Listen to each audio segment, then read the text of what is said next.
and works to overturn sharing of bias. control laws in the court. What exactly caused this? To follow the CDC guidelines. Designed to initially home in on radiation emitted from a target, such as the I don't think so. But January, all she does is January. She's like, Jesus will meet us right where we are. The so-called dairy alternative market is set to expand by over $40 billion to $70 billion by the year 2031, effectively making lab-grown food a reality in just 6 short years. As we are brewing our milk at greater and greater scale, the cost comes down significantly over the next couple of years, and we will be the same price as dairy milk on sale in supermarkets by 2028.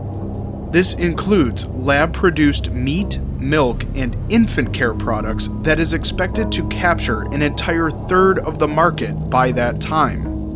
An example of this madness is the company Brown Foods, the makers of Unreal Milk, which is produced using mammal cell cultures that mimic the real thing.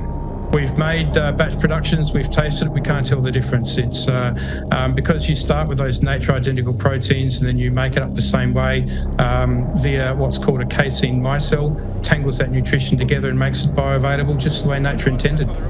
However, hundreds of millions of investment dollars from around the world are pouring in to get this approved, with the USDA already on board as of 2023. Global agencies, think tanks, and labs are in control at this very moment. I think to do an environmental study, you've got to consider a lot of different things. Certainly, renewable energy will be a very important part of our overall environmental study to ensure we're as optimised as we can be. But we use a fraction of the water, a fraction of the land. There's no methane emissions from animals and no pollution into the water system. So there's no study out there that suggests when you consider all those factors that we're not a far better environment and carbon footprint. The given narrative for this comes from places like the Intergovernmental Panel on Climate Change and the Food and Agriculture Organization, both of which are run by the United Nations, who claim that just less than 4% of all greenhouse gas emissions are enough to do us in. All by cow flatulence.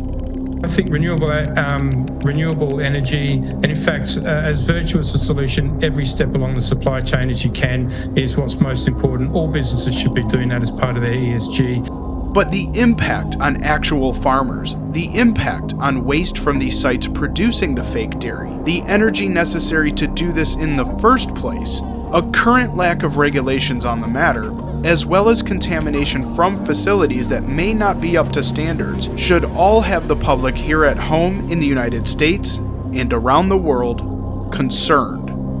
We use the yeast to brew proteins, and then we take those proteins, and they're nature identical, just like what forms in the cow's tummy, and we bind it up with all the nutrition, again, the same nutrition that's found in milk, and it tangles up the same way it does in nature, and voila, you have milk without the cow.